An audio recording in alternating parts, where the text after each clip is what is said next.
Il-Prim Ministru Robert Abela u l-kap tal-Oppożizzjoni Alex Borg iltaqgħu l-ewwel darba f'laqgħa kordjali li saret fiċ-Ċentru Laburista l-Ħamrun fuq stedina tal-Mexxej Laburista. Hawnhekk iż-żewġ mexxejja taż-żewġ partiti ewlenin poġġew madwar mejda u diskutaw temi li għandhom iwittu triq il quddiem fil-politika.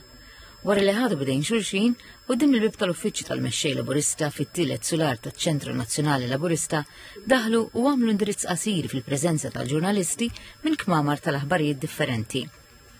Fil-waqt li awguralu għal-ħatra ta' kap tal-Partit Nazzjonalista u tal-Oppożizzjoni, il-Prim Ministru apprezza li Alex Borg laqa l-istedina tiegħu u qallu li anki hu jilqa' l-istedina li għamillu l-istess Borg biex jiltaqgħu fid-dar ċentrali tal-Partit Nazzjonalista biex ikomplu jiddiskutu temi ta' interess komuni fl-aqwa interess tal-poplu. Il-Prim Ministru qal li pajjiżna dieħel għal żmien eċitanti f'kuntest ekonomija u suq tax-xogħol b'saħħithom. U qal li jemmen li pajjiżna jista' jimxi lejn żvilupp holistiku bi proġetti eċitanti li nistgħu naslu għalihom biss b'konverġenza nazzjonali bejn iż-żewġ partiti ewlenin. Żied jgħid li ma jistennix li jaqblu fuq kollox u bħal eżempju semma l-liġi ta' finanzjament tal-partiti imma saħaq fuq ir-rispett reċiproku biex id-differenzi jiġu indirizzati mingħajr attakki personali.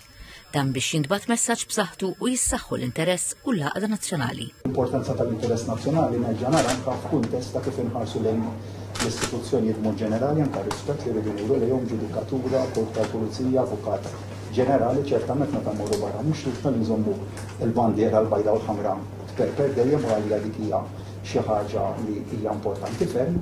Min-naħa tiegħu il-kap tal-Partit Nazzjonalista Alex Borg tenna li se jmur lil hinn mill-aħmar u l-blu. U f'kull dialogu se jżomm f'moħħu r-rispett lejn kull Malti u Awċi, irrelevanti jekk hux laburisti jew nazzjonalist. U jgħid li minnu qatt mhu se jkun hemm attakki personali imma se jimxi politika proattiva fil-waqt li jibni viżjoni alternattiva għall-gvern preżenti. Għalli se jagħti widen liż-żgħażagħ biex ikunu protagonisti fit-tfassil tal-politika lokali.